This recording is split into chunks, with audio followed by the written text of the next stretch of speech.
রবীন্দ্র বিশ্ববিদ্যালয়ের নিজস্ব ক্যাম্পাস একটি যৌক্তিক দাবি। এটা নিয়ে হতাশা ছড়ানোর কিছু নেই বলে মন্তব্য করেছেন অন্তর্বর্তী সরকারের পরিবেশ, বন ও জলবায়ু পরিবর্তন এবং পানি সম্পদ মন্ত্রণালয়ের উপদেষ্টা সৈয়দা রিজওয়ানা হাসান। সোমবার দুপুর ২টার দিকে সিরাজগঞ্জের শাহজাদপুরে রবীন্দ্র বিশ্ববিদ্যালয়ের নামে ১০০ একর জায়গা পরিদর্শন শেষে তিনি এই মন্তব্য করেন। এর আগে সকাল ১০:৩০টার দিকে ঢাকা থেকে রবীন্দ্র বিশ্ববিদ্যালয়ের অস্থায়ী একাডেমি ভবন ৩-এ এসে পৌঁছান সৈয়দা রিজওয়ানা হাসান।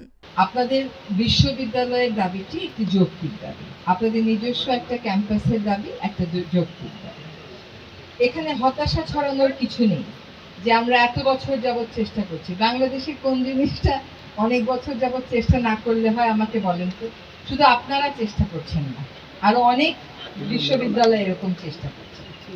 এই যে আমরা সংস্কারের কথা বলি, এটাই হচ্ছে বিষয় যে আমাদের কাজগুলো, জনসেবাগুলো, সেগুলো যেন আমরা সঠিক সময়ে সঠিক কাজটা করতে পারি। এবং আমাদের একটা বাংলায় একটা কথা আছে, স্থান, কাল, পাত্র, এটা বিবেচনা করেই সবকিছু আমাদেরকে সিদ্ধান্ত নিতে হয়।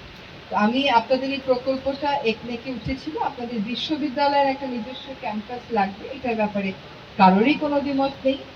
আমাদের শুধু এখানে এসে দেখা যে জায়গাটা আসলে কেমন, জায়গাটা কতটুকু উপযুক্ত।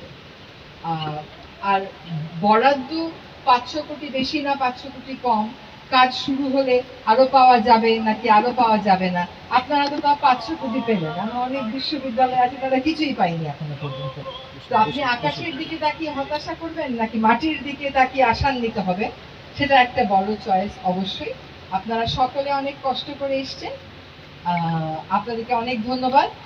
আমি রবীন্দ্র বিশ্ববিদ্যালয় শুনলেই তো একটা কাব্যিক অনুভূতি হয়। আজকের দিনটাও সেই অনুভূতিটাকে সমর্থন করলো। আর সিরাজগঞ্জ থেকে যখন স্পিড বোর্ডে করে চলে আসলাম, একদিকে চলনবিল, আরেকদিকে বড়াল নদী, দুটো নিয়ে একসময় অনেক আন্দোলন করেছি, অনেক কাজ করেছি। সানবিট সব দিবে সামাল। সানবিট ম্যাজিক প্রেস ডিশওয়াশিং এর মাথা ঘোরানো সলিউশন।